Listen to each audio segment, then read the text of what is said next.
नमस्कार. अक्षरगथामध्ये आपलं स्वागत आहे. हम्म, आज सुरुवातीलाच मला एक अतिशय गंभीर आणि आपल्याला अंतर्मुख करणारा प्रश्न विचारायचा आहे. आपल्यापैकी किती जणांना खरोखर माहीत आहे की आपण नेमके कोण आहोत आणि आपली खरी क्षमता काय आहे? खूपच कमी जणांना किंवा कदाचित कोणालाच नाही. अगदी बरोबर. आपण दररोज सकाळी उठतो, ठरलेली कामं करतो आणि पुन्हा झोपतो. आपण स्वतःबद्दल जे काही मानतो ते बहुधा केवळ एक सोयीस्कर कल्पनाविलास असतो. आणि तो कल्पनाविलास आपल्याला एका खोट्या समाधानात अडकवून ठेवतो. नक्कीच. आज जगात लाखो लोक केवळ आरामाच्या म्हणजेच कम्फर्टच्या आहारी गेले आहेत. एखादा कठीण प्रसंग आला की त्यापासून पळ काढायचा ही आपली सवय बनली आहे. आपण अक्षरशः झॉम्बीसारखे जगत आहोत. खरंय. परिस्थितीने आपल्याला बळी बनवलंय. माझ्याच बाबतीत असं का घडतं अशी विक्टिम मेंटॅलिटी आपण इतक्या सहज स्वीकारली आहे की त्यामुळे आपण आपल्यातील खऱ्या अफाट क्षमतेला पूर्णपणे विसरून गेलो आहोत. आणि या समस्येचं मूळ जर आपल्याला शोधायचं असेल तर आजची ही सखोल चर्चा आपल्या सर्वांसाठी खरोखर डोळे उघडणारी ठरणार आहे. हो, कारण आजच्या या सखोल आढाव्यासाठी आपण डेव्हिड गॉगिन्स यांच्या कांट हर्ट मी या जगप्रसिद्ध पुस्तकाचा आणि त्यांच्या विविध मुलाखतींचा आधार घेणार आहोत. आपला मुख्य उद्देश हाच आहे की त्यांच्या या प्रवासातून आपण आपल्या मनावर ताबा कसा मिळवू शकतो हे शोधणे. यातली सर्वात थक्क करणारी गोष्ट म्हणजे गॉगिन्स यांच्या मते आपण सर्वजण आपल्या खऱ्या क्षमतेच्या केवळ 40%च आयुष्य जगतो आहोत. फक्त 40%? हो, आणि ही कहाणी बाह्य जगाशी किंवा परिस्थितीशी लढण्याची नाहीये. ती स्वतःच्याच कमकुवत विचारांशी, स्वतःच्या मनाशी दिलेल्या एका महासंग्रामाची आहे. इथून पुढचा जो प्रवास आपण उलगडणार आहोत तो आपल्याला अक्षरशः मुळापासून हादरवून सोडेल. चला तर मग या प्रवासाला सुरुवात करूया. आता डेव्हिड गॉगिन्स हे नाव आज जगभरात सुपरिचित आहे. ते अमेरिकन सशस्त्र दलातील एक निवृत्त चीफ आहेत. त्यांच्या नावावर असे विक्रम आहेत जे ऐकूनच अंगावर काटा येतो. त्यांनी नेव्ही सील, आर्मी रेंजर आणि एअरफोर्स टॅक्टिकल एअर कंट्रोलर अशा तिन्ही अत्यंत कठीण आणि जीवघेणं लष्करी प्रशिक्षणात अभूतपूर्व यश मिळवलं आहे. जे सामान्य माणसाच्या कल्पनेपलीकडचं आहे. नक्कीच. पण मला इथे एक गोष्ट विचारायची आहे, हे सगळं यश मिळवण्यामागे त्यांची नेमकी पार्श्वभूमी काय होती? कारण बहुतांश लोकांना वाटतं की असे लोक जन्मतःच असे कणखर असतात किंवा त्यांना खूप चांगल्या सुविधा मिळाल्या असतील असं आपल्याला वाटतं. हां, पण हाच तर सर्वात मोठा गैरसमज आहे. म्हणजे त्यांचं बालपण सोपं नव्हतं. अजिबात नाही. हा प्रवास कोणत्याही सुवर्णपदकासाठी किंवा केवळ शारीरिक पराक्रमासाठी नव्हता. जर आपण याला व्यापक दृष्टिकोनातून पाहिलं तर हा एका अत्यंत भीषण आणि तुटलेल्या बालपणातून तावून सुलाखून निघालेला संघर्ष आहे. बापरे. न्यूयॉर्कमधील बफेलो येथील विलियम्सविल सारख्या श्रीमंत आणि सुंदर वस्तीत त्यांचं घर होतं. बाहेरून पाहणाऱ्याला हे आयुष्य अमेरिकन ड्रीम सारखं वाटत होतं. सुंदर घर, गाड्या, सगळं काही परिपूर्ण. पण त्या घराच्या 4 भिंतींच्या आत तो एक जिवंत नरक होता. त्यांचे वडील ट्रॅनिस गॉगिन्स हे अत्यंत क्रूर प्रवृत्तीचे होते. म्हणजे बाहेरून सगळं छान दिसत होतं पण प्रत्यक्षात वेगळंच होतं. नक्की काय घडायचं तिथे? त्यांच्या वडिलांचा स्केटलँड नावाचा एक रोलर रिंगचा व्यवसाय होता. ट्रॅनिस यांच्याकडून डेव्हिड आणि त्यांच्या आईवर अमानुष अत्याचार व्हायचे. बेदम मारहाण ही त्यांच्यासाठी रोजचीच गोष्ट होती. हे ऐकूनच डोकं सुन्न होतंय. कल्पना करा, रात्रीचे 2 वाजलेले आहेत. लहानग्या डेव्हिडचे डोळे झोपेने जड झालेले आहेत आणि तरीही त्याला त्या स्केटलँडवर राबवलं जातंय. तिथे सिगरेटचं धूर आणि दारूचा दर्प असायचा. एका लहान मुलाला अशा वातावरणात काम करावं लागायचं.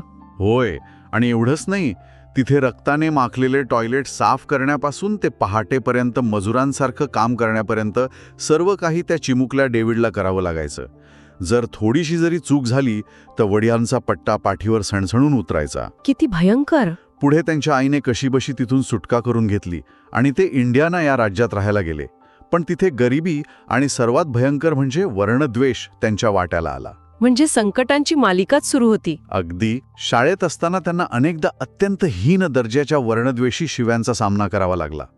त्यांच्या वहीवर कुणीतरी अत्यंत वाईट शब्द लिहून ठेवायचे. कू क्लक्स क्लॅन सारख्या जहाल वर्णद्वेषी संघटनांच्या धमक्या त्यांनी अनुभवल्या. हे खरोखरच अस्वस्थ करणारं आहे. या सगळ्याचा परिणाम असा झाला की डेव्हिड हे अत्यंत नैराश्यात गेले. त्यांना नीट वाचताही येत नव्हतं. आणि म्हणूनच या सर्व प्रवासामागचा कॅन्ट हर्ट मी हे पुस्तक लिहिण्यामागचा लेखकाचा मुख्य उद्देश खूप स्पष्ट आणि प्रभावी वाटतो. आयुष्याने दिलेली अत्यंत वाईट परिस्थिती, ज्याला आपण बॅड हँड म्हणतो, आणि आलेले अत्यंत कठू अनुभव हेच यशाचं इंधन कसं बनू शकतं हे त्यांना जगाला दाखवून द्यायचंय. अगदी बरोबर मुद्दा पकडलात तुम्ही. या सगळ्याचा गाभा साध्या पण अत्यंत परिणामकारक शब्दात सांगायचं तर तो आहे मनावर ताबा मिळवणे. Mastering the mind. हो. आजकाल आपण अनेकदा मोटिवेशन किंवा प्रेरणेच्या शोधात असतो.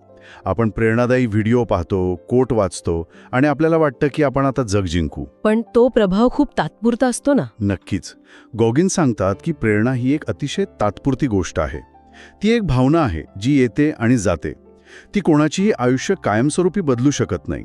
मग खरा बदल कसा घडतो? खरा बदल तेव्हाच घडतो जेव्हा आपण कष्टाशी आणि संघर्षाशी नातं जोडतो. जेव्हा वेदना आणि अस्वस्थता हीच आपली ताकद बनते, तेव्हाच माणूस खऱ्या अर्थाने घडतो. आणि इथेच विक्टिम मेंटॅलिटी पूर्णपणे सोडून देण्याची संकल्पना येते. गॉगिन्स यांचा दृष्टिकोन अतिशय स्पष्ट आहे. कोणीही आपल्याला वाचवायला येणार नाही. कोणीही नाही. हे खूप कटू सत्य आहे. हो ना. ही ओळ खूप खोलवर विचार करायला लावणारी आहे. आपण नेहमी वाट पाहत असतो की कोणीतरी येईल, एखादी जादू होईल आणि आपलं आयुष्य सुधरेल. पण तसं काहीच होत नाही. त्यामुळे आपल्या आयुष्याची, आपल्या परिस्थितीची 100% जबाबदारी ही केवळ आपलीच आहे. बरोबर. आपण आपल्या आई-वडिलांना, समाजाला किंवा नशिबाला दोष देऊन मोकळे होऊ शकत नाही. आणि ही जबाबदारी स्वीकारण्याची पहिली पायरी म्हणजे उत्तरदायित्वाचा आरसा किंवा अकाउंटेबिलिटी मिरर.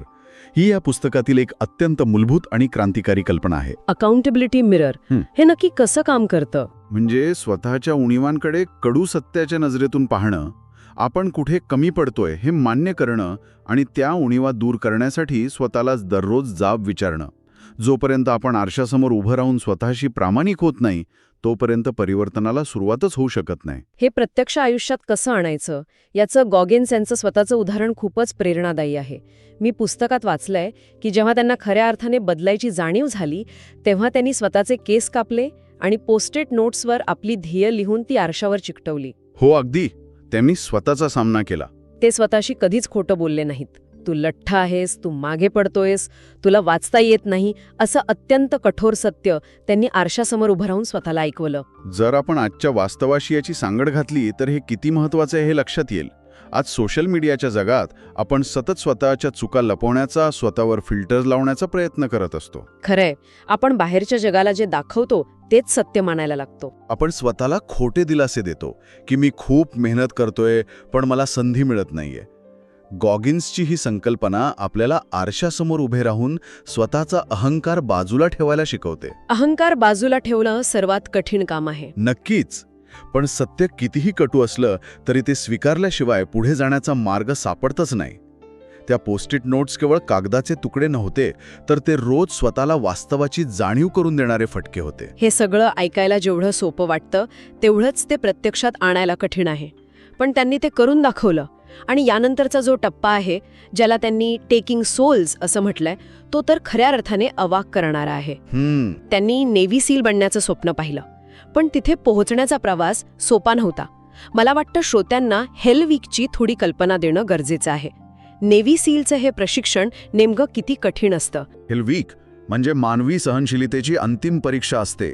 श्रोत्यांना कल्पना यावी म्हणून सांगतो, हे सलग 130 तासांचं अत्यंत कडाक्याच्या थंडीत, प्रशांत महासागराच्या गोठवणाऱ्या पाण्यात आणि जवळजवळ झोपेशिवाय केलं जाणारं अमानुष्य शारीरिक प्रशिक्षण आहे. 130 तास. बापरे. हो. उमेदवारांना डोक्यावर जड बोटी घेऊन मैलोन मैल धावायचं असतं. बहुतांश लोक पहिल्या 2 दिवसातच हार मानून निघून जातात. गॉगिन्स यांना हा हेल वीक एकदा नव्हे तर 3दा द्यावा लागला होता. 3दा? हे कल्पनेच्या पलीकडचं आहे. मी वाचलं होतं की एका प्रयत्नात गॉगिन्स जेव्हा धावत होते तेव्हा त्यांचे दोन्ही पाय फ्रॅक्चर झालेले होते. त्यांना रक्ताची उलटी होत होती.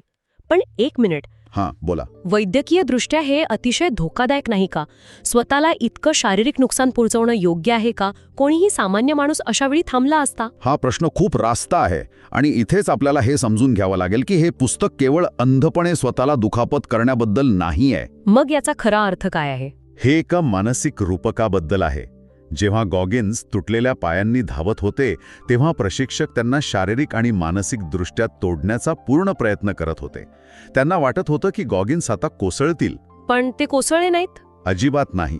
अशा अत्यंत कठीण परिस्थितीतही गॉगिन्स त्या प्रशिक्षकांकडे पाहून हसत होते आणि आपल्या टीमचं नेतृत्व करत होते. त्यांनी स्वतःच्या वेदनेलाच आपली ताकद बनवली होती. आणि यातूनच टेकिंग सोल्स ही संकल्पना जन्माला येते, बरोबर? नक्कीच. यामागचा मानसशास्त्रीय अर्थ खूप सखोल आहे. टेकिंग सोल्स म्हणजे केवळ दुसऱ्याला हरवणे नव्हे, तर प्रतिस्पर्धीला किंवा कठीण परिस्थितीला आपल्या अतुलनीय मानसिक क्षमतेने धक्का देणे. म्हणजे समोरच्याला मानसिकदृष्ट्या नामोहरम करणं. अगदी. जेव्हा समोरच्याला किंवा तुमच्या परिस्थितीला वाटतं की आता तुम्ही तुटणार आहात, संपणार आहात, आणि नेमक्या त्याच क्षणी तुम्ही तुमच्या सर्वोच्च क्षमतेने उसळी मारता, तेव्हा तुम्ही परिस्थितीवर वर्चस्व मिळवता. हा विचार खूपच ताकदवान आहे. तुम्ही त्या परिस्थितीचा किंवा त्या व्यक्तीचा आत्मा हिरावून घेता, म्हणजेच टेकिंग सोल्स. हे एक प्रकारचं मानसिक युद्ध आहे, जे अशक्य वाटणाऱ्या गोष्टी शक्य करायला ताकद देतं. त्या प्रशिक्षकांनाही प्रश्न पडला की हा माणूस कोणत्या मातीचा बनलाय. खरंच हे अंगावर सहारे आणणारे आहे, पण जेव्हा खरोखरच शरीराची साथ सुटते, जेव्हा वैद्यकीय दृष्ट्या शरीर पुढे जाण्यास नकार देतं, तेव्हा काम येते ती कुकी जार संकल्पना. हो, सॅन डिएगोमधली ती शर्यत. अगदी तीच. सॅन डिएगोमधली ती 24 तासांची 100 मैलांची शर्यत. या शर्यतीचा प्रसंग पुस्तकात इतका भयंकर रंगवला आहे की वाचतानाही आपल्याला वेदना जाणवतात. खरंय. गॉगिन्स यांच्याकडे धावण्याची कोणतीही पूर्वतयारी नव्हती. ते वजन उचलणारे एक शरीर सौष्ठवपट्टू असल्यासारखे दिसत होते, मॅरेथॉन धावक नव्हते. होय, आणि त्यांनी ही शर्यत नेव्ही सीलच्या एका मोहिमेत शहीद झालेल्या जवानांच्या कुटुंबियांसाठी निधी गोळा करण्यासाठी ठरवली होती. शर्यतीदरम्यान त्यांची अवस्था अत्यंत बिकट झाली होती. त्यांची अवस्था वाचूनच अस्वस्थ व्हायला होतं. सलग धावल्यामुळे त्यांच्या पायांची हाडे फ्रॅक्चर झाली होती. त्यांची किडनी निकामी होण्याची वेळ आली होती आणि त्यांना लघवीतून रक्त पडत होतं. एका क्षणी ते एका साध्या फोल्डिंग खुर्चीतून उठूही शकत नव्हते. त्यांची पत्नी त्यांना थांबण्याची विनंती करत होती ना. हो, मग अशावेळी हे कसं शक्य झालं? त्यांनी ती शर्यत पूर्ण कशी केली? याच कुकी जारमुळे. बरोबर. अगदी बरोबर. जेव्हा वेदना पूर्णपणे असह्य होते, तेव्हा आपलं मन आपल्याला थांबायला सांगतं. मेंदू धोक्याचा इशारा देतो. अशावेळी भूतकाळातील छोट्या छोट्या विजयांच्या आठवणींमधून ऊर्जा काढायची असते. म्हणजे स्वतःला स्वतःच्याच विजयाची आठवण करून देणं. हो, जसं की अत्यंत कठीण परिस्थितीत वाचायला शिकणं, नेव्ही सीलच्या प्रशिक्षणासाठी 3 महिन्यात 100 पाऊंडपेक्षा जास्त वजन कमी करणं, हेल वीक पूर्ण करणं. या जुन्या आठवणी आपल्याला आठवण करून देतात की आपण मुळात किती कणखर आहोत. त्या आठवणी म्हणजे आपल्या मनाच्या जारमधल्या कुकीज आहेत. बरोबर. ज्या संकटाच्या वेळी आपल्याला मानसिक पोषण देतात. जेव्हा वर्तमान भयानक असतो आणि भविष्य अंधकारमय वाटतं, तेव्हा भूतकाळातील हे छोटे विजय आपल्याला पुन्हा उभं राहण्याची ताकद देतात. गॉगिन्स त्या खुर्चीतून उठले आणि त्यांनी ती 100 मैलांची शर्यत पूर्ण केली. हा प्रसंग ऐकतानाच आपण आपल्या आतला विचार करू लागतो आणि यातूनच समोर येतो तो 40% नियम किंवा 40% रूल. आपण अनेकदा थोडं काम केलं किंवा थोडा व्यायाम केला की म्हणतो, बस आता मी पूर्णपणे थकलोय, आता एक पाऊलही पुढे टाकू शकत नाही. हे आपली मानसिक मर्यादा असते. हो, पण गॉगिन्स सांगतात की जेव्हा आपल्याला आतून तीव्रतेने वाटतं की आपण संपलो आहोत, तेव्हा आपण आपली फक्त 40%च क्षमता वापरलेली असते. हे ऐकायला विचित्र वाटेल, पण हे विज्ञान आणि मानसिकतेचे एक अद्भुत मिश्रण आहे. मेंदूतील गव्हर्नरची म्हणजेच नियंत्रकाची उपमा याला अगदी चपखल बसते. गव्हर्नर म्हणजे गाडीच्या इंजिनमधला तसाच का? अगदी तसाच. जसं एखाद्या गाडीच्या इंजिनमध्ये गव्हर्नर असतो, जे इंजिन जास्त गरम होऊ नये म्हणून गाडीचा वेग नियंत्रित करतं, तसंच आपला मेंदू काम करतो. तो आपल्याला वेदनांपासून, अस्वस्थतेपासून वाचवण्यासाठी लवकर थांबण्याचा संदेश देतो. म्हणजे तो सतत आपल्याला कम्फर्ट झोनमध्ये ठेवण्याचा प्रयत्न करतो. होय, पण उरलेलं 60% सामर्थ्य आपल्या शरीरात आणि मनात दडलेलं असतं. मग हे उरलेलं 60% सामर्थ्य बाहेर कसं काढायचं? ते केवळ अथंग शिस्तीने, जाणीवपूर्वक अस्वस्थतेला सामोरं जाण्याने आणि मनाला सतत कठोर सवय लावल्यानेच अनलॉक होऊ शकतं. जेव्हा मनाला वाटतं की आपण संपलो आहोत, तेव्हाच खरा संघर्ष सुरू होतो. आणि तिथे जर आपण थांबलो नाही तर आपण त्या 40%ची मर्यादा ओलांडून पुढे जातो. याच प्रवासातला सर्वाधिक खोल परिणाम करणारा विचार म्हणजे कष्ट सोसण्याची तयारी, किंवा ज्याला त्यांनी कॅलस्ड माइंड म्हटलंय. ज्याप्रमाणे सतत शारीरिक कष्टाची कामे केल्यामुळे हातावर घट्टे पडतात आणि हात अधिक बळकट होतात, तसंच जाणीवपूर्वक अस्वस्थ करणाऱ्या गोष्टी केल्याने आपलं मन बुलेट प्रूफ होतं. रोज सकाळी लवकर उठणं, नको वाटत असतानाही व्यायाम करणं, भीती वाटणाऱ्या गोष्टींना सामोरं जाणं, आरामाच्या कक्षेत राहून कधीच कोणाचाही विकास होत नाही. आणि या बुलेट प्रूफ मनाची सर्वात मोठी परीक्षा असते अपयशात. इथे पुस्तकात दिलेलं अपयशाचे सामर्थ्य किंवा एम्पॉवरमेंट ऑफ फेल्युअर हे तत्व खूप मोलाचं ठरतं. अपयशातून ताकद मिळवणे? हो, यश मिळवणं सोपं असतं, पण अपयशानंतर पुन्हा उभं राहणं हे खऱ्या योद्ध्याचं लक्षण आहे. गॉगिन्स यांनी सलग 24 तासात सर्वाधिक पुलक्सचा जागतिक विक्रम मोडण्याचा प्रयत्न केला होता. हा प्रसंग मी वाचलाय. कल्पना करा, टीव्हीचे कॅमेरे लागलेले आहेत, लाखो लोक पाहत आहेत, प्रचंड दबाव होता. पहिल्या प्रयत्नाचं बार होता तोच चुकीचा बसवला गेला होता, तो हलू लागला. दुसऱ्या प्रयत्नात त्यांच्या हाताचे तळवे अक्षरशः सोलवटून निघाले होते, रक्तस्राव होत होता. त्यांना दोनदा दारुण अपयश आलं. सामान्य माणूस अशा वेळी काय म्हणेल? तो म्हणेल, माझं नशीबच खराब आहे किंवा मी पुरेसा प्रयत्न केला, आता बस. पण गॉगिन्स तिथे थांबले नाहीत, होय ना? अजिबात नाही. त्यातून खचून न जाता त्यांनी लष्करी पद्धतीचा आफ्टर ॲक्शन रिपोर्ट तयार केला. आफ्टर ॲक्शन रिपोर्ट हे काय असतं? म्हणजे आपण कुठे चुकलो, कोणती उपकरणे वापरली पाहिजेत, हातमोजे कोणते असावेत, याचा अतिशय सखोल आणि वस्तुनिष्ठ अभ्यास करणं. स्वतःच्या भावनांना बाजूला ठेवून त्यांनी अपयशाचं विश्लेषण केलं. म्हणजे रडत न बसता अपयशाचा अभ्यास केला. अगदी. आणि तिसऱ्या प्रयत्नात त्यांनी 17 तासात 4030 पुलअप्स काढून तो जागतिक विक्रम मोडला. हे विचार आपल्याला खरोखर अंतर्मुख करतात. नक्कीच करतात. कारण ते आपल्याला अपयशाला न घाबरता त्याचा अभ्यास करून पुढे जाण्याची प्रेरणा देतात. अपयश हा शेवट नसून ती शिकण्याची एक अत्यंत महत्त्वाची संधी आहे. खरोखरच. म्हणजे शेवटी हा संपूर्ण प्रवास आणि हे पुस्तक आपल्याला एकाच निष्कर्षाप्रती घेऊन जातो. आयुष्य हे एक निरंतर चालणारं युद्ध आहे आणि आपणच आपले तारणहार आहोत.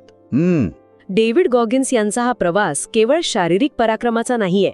हा प्रवास मर्यादा ओलांडून मिळवलेल्या आत्मसाक्षात्काराचा आहे. त्यांनी सिद्ध केलं की शरीर नव्हे तर मन हे सर्वात मोठं शस्त्र आहे. निश्चितच.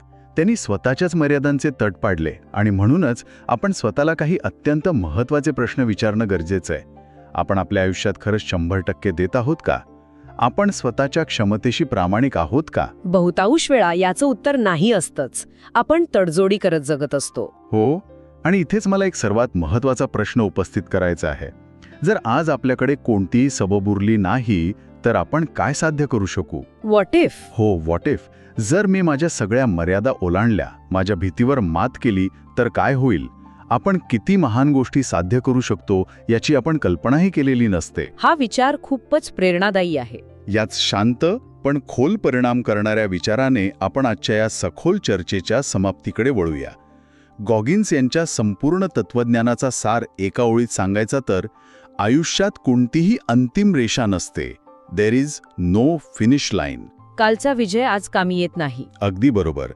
तुम्ही आज जे काही साध्य केलंय तो तुमचा भूतकाळ झाला.